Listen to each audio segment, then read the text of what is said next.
Hey everyone, welcome back to this channel Mind Map by Vivek Singh. आज हम लोग बात करने वाले हैं 5 मस्ट डू थिंग्स, 5 चीज़ें जो हमें ज़रूर करनी चाहिए फॉर IBPS A4 मेंस। ठीक है, तो देखिए हार्डली 80 से 85 डेज़ प्रीलिम्स की बची हुई है। प्रीलिम्स में हार्डली 80 से 85 डेज़ बचा हुआ है और उसके बाद आपको पता है जनवरी 15 तक रिज़ल्ट आ जाता है प्रीलिम्स का। और उसके बाद मेंस आपको 25 26 जो भी है जनवरी, मतलब हार्डली 10 डेज़ आपको मिलता है आफ्टर मेंस रिज़ल्ट। तो इट्स बेटर कि हम लोग मेंस का रिज़ल्ट, प्रीलिम्स का रिज़ल्ट का वेट नहीं करेंगे। ठीक है, प्रीलिम्स का रिज़ल्ट का वेट करते करते बहुतों की नैया डूब जाती है। हाँ, तो 5 चीज़ें हम लोग जो बात करने वाले हैं आज। ठीक है, मस्ट डू थिंग्स, अभी भी बहुत टाइम है। If you are starting this time only, कोई दिक्कत नहीं है। ठीक है, यू कैन डू इट। हाँ, तो चलिए हम लोग बात करते हैं कि क्या क्या हम लोग कर सकते हैं इस 80 से 85 डेज़ में। और सबसे पहला जो टॉपिक रहेगा, हमारा मेन टॉपिक है, वो डोंट स्विच है। हाँ, उसके बाद TNAU है, प्रीलिम्स है, मॉक्स है, कॉन्फिडेंस है, कैसा कॉन्फिडेंस है। तो लेट्स गेट स्टार्टेड, चलिए बात करते हैं इस पर हम लोग। हाँ, एक फ्रेश पेज ले लेते हैं हम लोग। और सबसे पहला टॉपिक जो हमारा है वो है स्विच पे। ठीक है, तो हमारा बात करना है सबसे पहले कि डोंट स्विच। ये क्या बात कर रहे हैं हम, डोंट स्विच। देखिए अभी का सिचुएशन ऐसा है ना कि बहुत बच्चे होंगे ना, वो बुक भी कर रहे होंगे और कुछ लोग नोट्स कर रहे होंगे।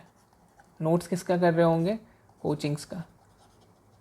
ठीक है, कोचिंग्स के नोट्स कर रहे होंगे। ठीक है, और वो कोशिश कर रहे होंगे कि कुछ चीज़ें बुक्स का भी उठाते हैं, कुछ चीज़ें नोट्स का भी उठाते हैं। Please don't switch. अगर आप ऐसे स्टूडेंट्स में हो तो मत करो। नोट्स जो है कोचिंग से कहीं अजीब जगह से नहीं ला रहे हैं, कहीं ऊपर से नहीं ला रहे हैं, जस्ट वो बुक से ही निकाल रहे हैं। ठीक है, तो मेरा ये कहना है कि if you are doing coaching notes, ठीक है, तो बहुत अच्छे से वो कोचिंग नोट्स को ही करो, उसके बाद बुक में स्विच मत करो। ठीक है, कोचिंग नोट्स में हर चीज़ मिल जाएगा आपको, लगभग जो बुक में है। हाँ, ऑफ कोर्स आपको पता है कि बहुत ज़्यादा 800 से 1000 पेजेस लग जाएंगे या और भी ज़्यादा लग सकते हैं, डिपेंड्स ऑन कौन से कोचिंग्स लिए हो। पर अगर आप कोचिंग नोट से कर रहे हो तो कोशिश करो कि कोचिंग्स के नोट्स को 100% कर लिया जाए। ठीक है, 100% करोगे वो भी फ़ायदा करेगा। और अगर आप बुक को कर रहे हो, अगर आप कोई बुक उठाए हुए हो, ठीक है, तो कोशिश करो कि 2 बुक, जैसे नेमराज सुंडा अगर कर रहे हो, ठीक है, बहुत लोग कर रहे होगे आई नो, और फिर अरुण कत्यान है, ठीक है, RK शर्मा है। हाँ, तो अगर आप नेमराज सुंडा कर रहे हो तो कोशिश करो कि पूरी अच्छे से कंप्लीट कर ले, बहुत अच्छे से, एकदम कंठस्थ, कोई चीज़ नहीं छूटना चाहिए। नेक्स्ट, अगर आप RK शर्मा कर रहे हो उसको भी आप कर लो पूरा। ठीक है, तो ये बुकिश वाले बंदे लोग, आपको पूरा बुक को करना है, कहीं इधर उधर से नहीं देखना है, अभी अभी कहीं से नहीं देखना है। अभी आपको कोशिश करना है कि मेरा बुक ऐसा होना चाहिए ना कि जब हम प्रीलिम्स दे लेना, प्रीलिम्स के बाद हमें जब मेंस के टाइम, जब वो जो 1 महीना 25 दिन या 30 दिन जो भी बचता है, ठीक है, 25 से 30 दिन जो भी है मेरे पास, उसमें हमको ना कोई चीज़ का टेंशन नहीं हो। ठीक है, कोई चीज़ का टेंशन नहीं हो, क्योंकि मेरे दिमाग में है कि मेरा बुक जो है वो पूरा कंप्लीट है। ठीक है, और वो 25 से 30 दिन एक्सपेरिमेंट करेंगे। 25 से 30 दिन में एक्सपेरिमेंट में क्या, थोड़ा करेंट्स पढ़ेंगे, हाँ, थोड़ा सा इधर उधर नोट्स में देखेंगे कि क्या चीज़ है, कोचिंग्स के नोट्स को देखेंगे, थोड़ा से स्कीम्स देख लेंगे। हाँ, PYQ से देखेंगे कि कौन से कोई भी हमारा टॉपिक्स जो छूट नहीं रहा है, हाँ, जो टॉपिक्स हम लोगों ने नहीं कवर किया है। ठीक है, तो ये सब देखने का टाइम उस समय। ठीक है, और वो समय कब आएगा? वो समय कब आएगा? वो समय तब आएगा जब आप प्रीलिम्स अच्छे से करोगे। हाँ, तो प्रीलिम्स भी बहुत ज़्यादा इंपॉर्टेंट है, उसकी चर्चा हम लोग आगे करेंगे। तो सबसे पहले हम डोंट स्विच, हम लोग इस पर डिस्कस किए। डोंट स्विच पे क्या है कि हम लोग एक चीज़ को पकड़ेंगे, बुक और नोट्स। ठीक है, किसी एक चीज़ को पकड़ेंगे, दोनों चीज़ में हम लोग घुसे नहीं रहेंगे। नेक्स्ट हम लोग बात करने वाले हैं TNAU वेबसाइट्स के बारे में। ठीक है, TNAU वेबसाइट्स के बारे में देखो, जब भी बुक कंप्लीट करो, जैसे मान लो तुम बुक कर रहे हो, हाँ, तो बुक में आप जो जो चीज़ पढ़े वो TNAU में जाके देख लो। हाँ, पक्का है ना कि कुछ कुछ नॉलेज TNAU में ज़्यादा होगा, कुछ ज़्यादा होगा। मतलब बुक में अगर 5 वेराइटीज़ दिए हुए हैं, हाँ, तो यहाँ पे ये 6 या 7 वेराइटीज़ दिए होंगे। ठीक है, कुछ कुछ चीज़ों में। तो ये जो 2 वैरायटी का गैप आ रहा है ना, दोनों में 2 वैरायटी का एक गैप है ना, हाँ, तो वो जो 2 वैरायटी है वो आपको याद रहना चाहिए। हाँ, टीएनयू को ऐसे यूज़ करना है, ऐसा नहीं कि बुक को पूरा पढ़ लिया फिर टीएनयू को जाके देख रहे हैं, बहुत सारा चीज़ है समझ नहीं आ रहा है, तो ऐसे करके नहीं करना है। वो गैप देखना है कि इसमें क्या क्या चीज़ था और इसमें है कि नहीं। ऐसे ना कंसंट्रेशन थोड़ा बढ़ता है, आपको समझ आएगा। बुक को खोलोगे, टीएनयू को खोलोगे, चेक करोगे तो आपको पता चलेगा। जैसे इंडियन ब्रीड्स में ही देख लो, इंडियन ब्रीड्स अगर काऊ का देखते हो तो उसमें आपको ऐसा समझ आएगा कि कुछ ब्रीड्स ज़्यादा है टीएनयू में, तो वो टीएनयू के जो ज़्यादा ब्रीड्स है ना, उसको 2-3 जो ब्रीड्स हैं उसको आपको कर लेना है। ठीक है, ये जो गैप है ना, यही गैप आपका फिल करेगा वो 8 से 10 मार्क्स जो मैं हमेशा बोलता हूँ कि जैसे 30 मार्क्स आप बुक से ला सकते हो और 40 आपका कट ऑफ है। ठीक है, मतलब सॉरी 30 कट ऑफ है और 40 आपको मार्क्स लाना है। ठीक है, 30 तो आपको बुक से आ जाएगा, पर ये जो 10 मार्क्स का गैप है ना, ये स्मार्ट स्ट्रैटेजी, यही सब स्मार्ट स्ट्रैटेजी आप फॉलो करोगे ना तो आपका ये 10 मार्क्स का गैप फिल करेगा। ठीक है, तो हमें करना क्या है, बुक और टीएनयू वेबसाइट को साइमल्टेनियसली करना है। बुक कर रहे हो तो, अगर कोचिंग मटेरियल कर रहे हो तो भी यही करना है। देखो कोचिंग मटेरियल में तो जनरली वो टीएनयू के पकड़ के सब कुछ छाप देते हैं, ऐसा नहीं है, उनको पता है, वो बताएंगे नहीं आपको टीएनयू के बारे में, कभी नहीं बताएंगे। ठीक है, ऑल बिकॉज कि उनका भांडा फूट जाएगा। हाँ, तो कोचिंग वाले कभी टीएनयू के नाम ही नहीं लेंगे। तो आपको क्या करना है कि साइमल्टेनियसली करना है बुक और टीएनयू वेबसाइट्स को। आप एक बात दिमाग में रख लो, ठीक है, कि ये जो टीएनयू वेबसाइट है ना, आपके हर क्वेश्चन का 98-99% कवर करता है। शायद ही 1-2 क्वेश्चन होता है जो टीएनयू वेबसाइट्स में नहीं रहता। ठीक है, तो आई स्ट्रांगली रिकमेंड यू, अगर कोई भी बच्चे हैं जो अभी नहीं देखे हैं TNAU एग्रीटेक पोर्टल, ठीक है, तो मैं आपको स्ट्रांगली रिकमेंड करूंगा कि TNU एग्रीटेक पोर्टल में जाओ, प्रीवियस ईयर जो भी अजीब सा क्वेश्चन लग रहा है चेक करो। बहुत रेयर चांसेस है कि नहीं मिलेगा। ठीक है, सब क्वेश्चंस लगभग मिल जाते हैं, तो बहुत इंपॉर्टेंट है TNU website, so must do. ठीक है, TNU वेबसाइट ज़रूर कीजिए, बहुत अच्छे से कीजिए। आप मुझे थैंक्स बोलोगे आफ्टर रिजल्ट कि TNU वेबसाइट मैं आपके कारण किया था, इतना स्ट्रेस डाला था, पहले तो सोचा ही नहीं था कि मैं TNU वेबसाइट्स करने वाला हूँ। नेक्स्ट हम लोग बात करने वाले हैं प्रीलिम्स। देखो प्रीलिम्स में कॉन्फिडेंस होना बहुत ज़रूरी है। ठीक है, पूरा नैया डुबा सकता है आपका प्रीलिम्स, अगर प्रीलिम्स में आप कॉन्फिडेंट नहीं हो। ठीक है, आप एग्ज़ाम देते हो 26-27 जो भी दिसंबर में जो भी एग्ज़ाम है, आप एग्ज़ाम देते हो और आप दुविधा में रहते हो कि मेरा प्रीलिम्स होगा कि नहीं। आपका 15 जनवरी, ठीक है, या 16 जनवरी या 17 और 18, ठीक है, 18 जनवरी तक आपका रिज़ल्ट मान लो आता है, आप परेशान रहोगे, आप पढ़ाई नहीं करोगे मेंस का। ठीक है, तो सारा स्ट्रैटेजी है ना सब बिगड़ जाएगा। जो आप पढ़े रहोगे ना, सब आपको लगेगा कि अरे यार मैं तो सब भूल गया, उसका क्या आंसर था, इसका क्या आंसर था। ठीक है, तो डोंट फॉरगेट, प्रीलिम्स में आपको कॉन्फिडेंटली निकालना है कि आप प्रीलिम्स का रिज़ल्ट, प्रीलिम्स का एग्ज़ाम देने जाओ, एग्ज़ाम दे के आओ तो आपके दिमाग में होना चाहिए कि ये तो मेरा हो रहा है। ठीक है, प्रीलिम्स तो हो रहा है। ठीक है, कोई दिक्कत नहीं है, प्रीलिम्स हो रहा है मेरा, I am getting qualified in prelims. बहुत ज़रूरी है क्वालिफाइड होना, पहले पता हो जाना प्रीलिम्स के पहले कि हाँ मेरा प्रीलिम्स हो रहा है। उससे क्या होता है कि मेंस में आप फ्रॉम दैट डे ओनली, जिस दिन आप प्रीलिम्स दे के आते हो उस शाम से ही, उस रात से ही आप मेंस के लिए फोकस कर सकते हो। ये बहुत ज़्यादा ज़रूरी है और बहुत ज़्यादा मेजर रोल प्ले करता है ये। ठीक है, बहुत बड़ा मेजर रोल प्ले करता है, तो ये रहना बहुत ज़रूरी है। अभी मैं बता दे रहा हूँ, अभी भी 80 से 85 डेज़, 90 डेज़ आप बोल सकते हो है, तो 90 डेज़ में आपको प्रीलिम्स में जो भी चीज़ है, ठीक है, आपका टारगेट रहना चाहिए 40+। ठीक है, 40+ आपका प्रीलिम्स में टारगेट रहना चाहिए। आप कोशिश करो कि इंग्लिश में आप 10 मार्क्स लाने की कोशिश करो।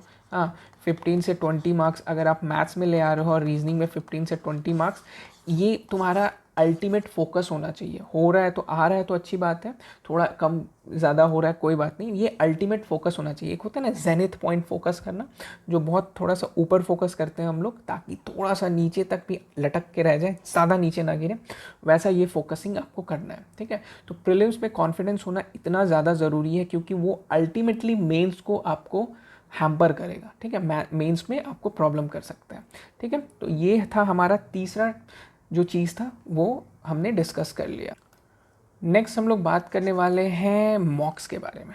ठीक है, बच्चे पागल हो रखे हैं मॉक्स के लिए, ठीक है यार। मेंस का मॉक्स मुझे लेना है, ठीक है, मेंस मॉक्स लेना है, किसका मॉक्स लूँ, क्या करूँ क्या नहीं करूँ। लुक देखो यहाँ पे ना मॉक्स का बहुत ज़्यादा रिलायबिलिटी नहीं रहता है, ठीक है। ये एग्ज़ाम में मेंस में बहुत ज़्यादा रिलायबिलिटी नहीं रहता है, हर साल पैटर्न को चेंज करते रहते हैं। हार्डली आपको 10 से 15 क्वेश्चन जो आपको भी पता है कि वो क्वेश्चन आने वाले हैं, ठीक है। कोई भी सीरियस एस्पिरेंट्स है उनको 15 से 20 क्वेश्चन तो पता है यार कि यहाँ से पूछेंगे यहाँ से पूछेंगे ऐसे करके वो टॉपिक, ठीक है।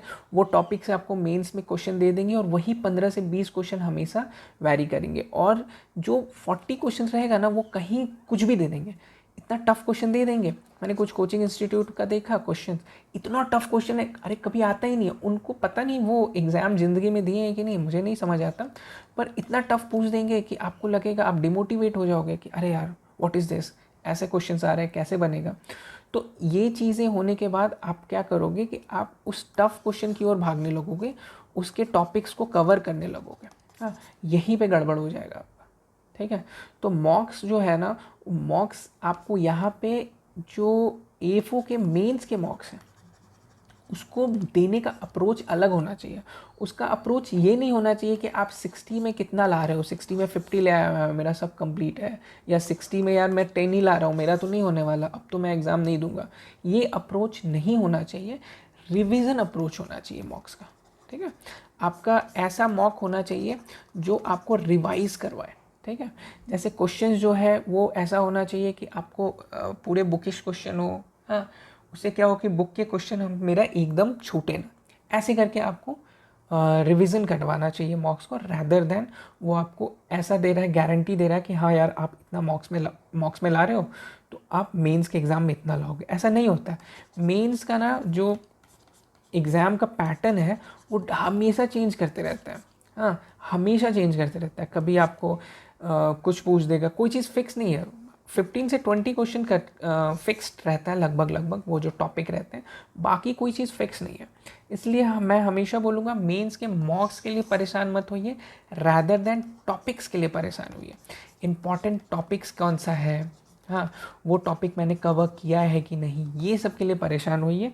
मॉक्स दे के अगर आपका रिज़ल्ट ख़राब आ रहा है डोंट वरी, वो मॉक कोई कोचिंग वाला बना रहा है, वो भी कोई कोचिंग वाला जो है वो उसके दिमाग में एक ही चीज़ है कि मुझे मॉक को बेचना है और अल्टीमेटली मॉक्स के साथ मुझे कोर्स को बेचना है, ठीक है। वो इस दिमाग से ही कोचिंग वाले आपको मॉक्स बनाते हैं, ठीक है। तो इसलिए मॉक्स का ऐसा क्वेश्चन रखेंगे कि वो जो एग्ज़ाम है, एग्ज़ाम स्पेसिफिक या एग्ज़ाम रिलेटेड, वो आपको रहेगा ही नहीं। तो इन चीज़ों से परेशान नहीं होना है आपको, मॉक्स लेना है, मॉक्स लेके रिवीजन कीजिए, ठीक है, रिवीजन कीजिए उससे, उसके मार्क्स से परेशान मत होइए कि आपका अगर बहुत अच्छा मार्क्स आ रहा है तो आप बहुत खुश हो रहे यार बहुत अच्छा मार्क्स आ रहा है मेरा, अब तो मेरा हो ही जाना है, ऐसा कुछ नहीं है। ये जब क्वेश्चंस हैं, क्वेश्चंस वहाँ पे गड़बड़, वहाँ पे डिफरेंट आ जाएगा, जो आपको नहीं आता वो 60 क्वेश्चन में आपको 30 क्वेश्चन नहीं आता, गड़बड़ हो गया, ठीक है। तो मॉक्स को रिवीजन की ओर लीजिए और टॉपिक्स पे फोकस कीजिए। नेक्स्ट हम लोग बात करने वाले हैं कॉन्फिडेंस के ऊपर, ठीक है, कॉन्फिडेंस के ऊपर। ये बहुत इंपॉर्टेंट है, मुझे पता है अभी बच्चों में बहुत कॉन्फिडेंस होगा, ठीक है, अभी उनको लग रहा होगा मेंस में तो मैं दिमाग ख़राब कर दूंगा, फाड़ दूंगा, हर एक क्वेश्चन बना लूँगा, ठीक है। पर जैसे आप प्रीलिम्स का एग्ज़ाम दोगे और मेंस का 10 दिन बचेगा, ठीक है, आपको ऐसा फील होने लगेगा कि अरे यार मेरा कुछ कंप्लीट ही नहीं है, ये चीज़ मैं भूल रहा हूँ, वो चीज़ भूल रहा हूँ, वो चीज़ कंप्लीट नहीं है, ठीक है। तो ये जो है ना ये बहुत पाइवोटल रोल प्ले करता है, बहुत बड़ा रोल प्ले करता है, ठीक है। तो ये कॉन्फिडेंस कहाँ से आएगा? कॉन्फिडेंस आएगा कि आपको आपका की पॉइंट्स पता होना चाहिए, ठीक है, की पॉइंट्स पता होना चाहिए कि चलो कुछ नहीं ना, मैंने बुक को ज़रूर कंप्लीट किया है, बुक 100% कंप्लीट है, यहाँ से आएगा क्वेश्चन तो मैं बना ले रहा हूँ, ठीक है, या नोट्स जो भी कोचिंग से नोट्स हैं वो मेरा 100% कंप्लीट है, अगर यहाँ से क्वेश्चन आया तो मैं बना ले रहा हूँ, ठीक है। ऐसे कॉन्फिडेंस ज़रूर होने चाहिए। और कॉन्फिडेंस कैसे होगा? कोई भी एक रिसोर्स को 100% कंप्लीट करने से ही कॉन्फिडेंस आने वाला है, ठीक है। 100% कंप्लीट रहेगा तो आपके अंदर कॉन्फिडेंस आएगा और उससे अल्टीमेटली एग्ज़ाम जब दोगे तो आप सक्सीड करने के चांसेस बढ़ जाते हैं, ठीक है। तीसरी बात, मैं बात करना चाहता हूँ यहाँ पे जो भी टॉपिक्स मेरे वेबसाइट, मेरे यूट्यूब चैनल पे है, sorry it's not website, it's YouTube channel. तो मेरे जो वाईटी चैनल पे है जितने भी टॉपिक्स, जैसे विजय सीरीज़ है या top 50 important topics, A to Z कर लेना। कैसे करना, अपने नोट्स में देखना और उस चैनल को, मतलब उस वीडियो को ओपन करके देखना कि वो सब जो टॉपिक्स है वो मैंने पढ़ा है कि नहीं, ठीक है। A to Z कर लेना, जो भी इंपॉर्टेंट चीज़ें होती हैं ना सब मैं डालते रहता हूँ इसमें, ठीक है। तो इस चीज़ों को करके अपना कॉन्फिडेंस को बूस्ट करो और एग्ज़ाम देने जाओ और सक्सीड करो, ठीक है। और मैं सुनना चाहता हूँ यार आप लोगों से कमेंट सेक्शन में, आप बताओ कि अभी भी बताओ, और फिर मैं बहुत खुश हूँगा कि जब आप लोगों का प्रीलिम्स और मेंस और इंटरव्यू हो जाएगा, आपको जॉब मिल जाएगा, तो बहुत अच्छा लगेगा सुन के कि यार you help me a lot. और जो भी है मेरे वजह से अगर 5 मार्क्स, 2 मार्क्स, 3 मार्क्स, कुछ भी आपके मार्क्स में फ़र्क पड़ा होगा तो it's really glad for me, ठीक है। चलो थैंक यू सो मच, अच्छे से पढ़ाई करो और एनीथिंग और कुछ भी हो कमेंट सेक्शन में करो, कमेंट सेक्शन में आप आ जाओ। और डिस्क्रिप्शन में टेलीग्राम का लिंक है, ठीक है। टेलीग्राम का लिंक है, वहाँ पे ज्वाइन कर लो, ओपन डिस्कशन होता है वहाँ पे, ठीक है। ओपन डिस्कशन हो जाता है, बहुत बच्चे हैं, अभी तो ज़्यादा नहीं है, हार्डली 200 समथिंग है, 200 प्लस बच्चे हैं। तो वहाँ पे आपको प्रीलिम्स, मेंस, इंटरव्यू हर जगह आपको फ़ायदा हो जाएगा। तो वहाँ पे ज्वाइन कर लो टेलीग्राम पे, डिस्क्रिप्शन में टेलीग्राम का लिंक हो जाएगा, मिल जाएगा आपको, है ना। चलो बाय बाय।